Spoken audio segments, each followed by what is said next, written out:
Assalamualaikum para sahabat penggali makna pengunggah hikmah. Ketemu lagi di channel kesayangan kita, Faiz AZH.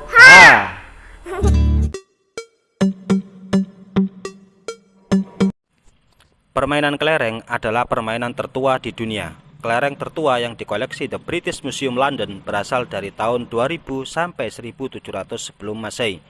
Pada masa Mesir kuno, kelereng terbuat dari batu atau tanah. Pada masa Romawi, permainan kelereng menggunakan biji-bijian. Kelereng terbuat dari kaca pertama kali dibuat oleh Jerman pada tahun 1864. Kelereng terbuat dari kaca ini lalu menyebar ke Eropa dan Amerika. Hingga kini kita bermain kelereng menggunakan kelereng kaca ini.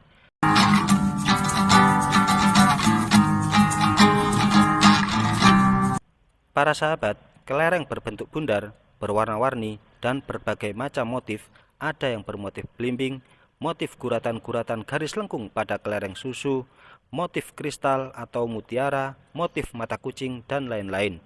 Ukurannya juga berbeda-beda.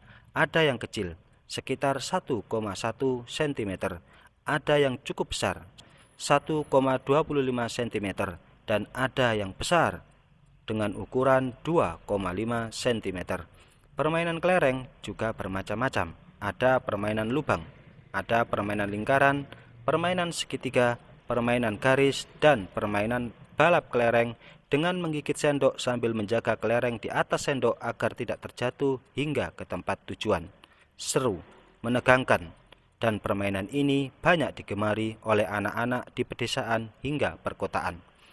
Oleh karena itu, pada kesempatan kali ini, channel Faiz AZH mencoba mengupas 5 makna kelereng dan permainan kelereng.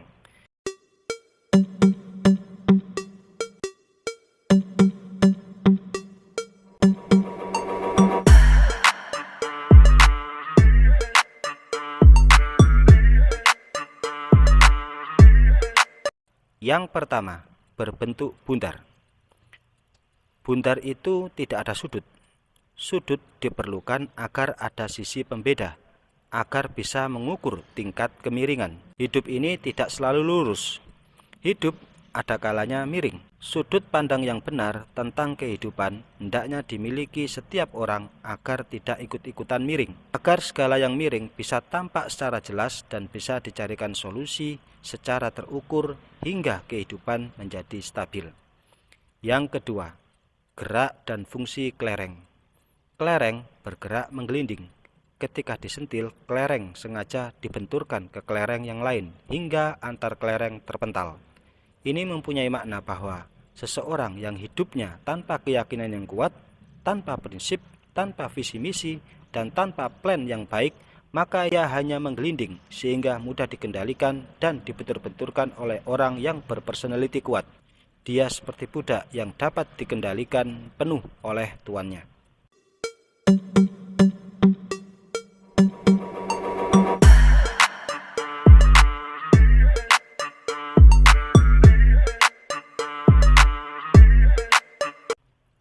Ketiga, ukuran kelereng. Para sahabat, kelereng ada yang kecil, ada yang cukup besar, dan ada yang besar. Ini menggambarkan usia seseorang. Ada orang yang seperti kelereng di usia kecil, ada yang seperti kelereng di usia yang cukup besar, yakni remaja atau pemuda. Bahkan juga ada orang yang di usia tua, di usia yang besar seperti kelereng. Keyakinan yang lemah, prinsip hidup yang goyah, tujuan yang tidak jelas bisa hinggap di segala usia manusia. 4. Motif kelereng.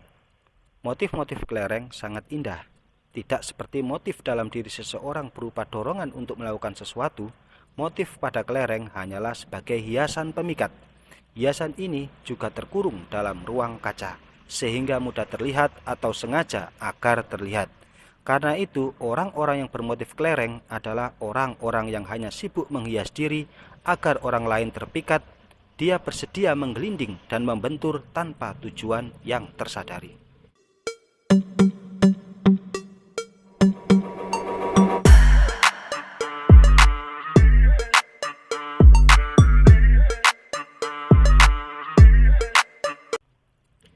Yang kelima, permainan kelereng. Ya, orang-orang yang berkepribadian kelereng adalah orang-orang yang hanya bermain-main atau orang-orang yang tak sadar sedang bermain-main.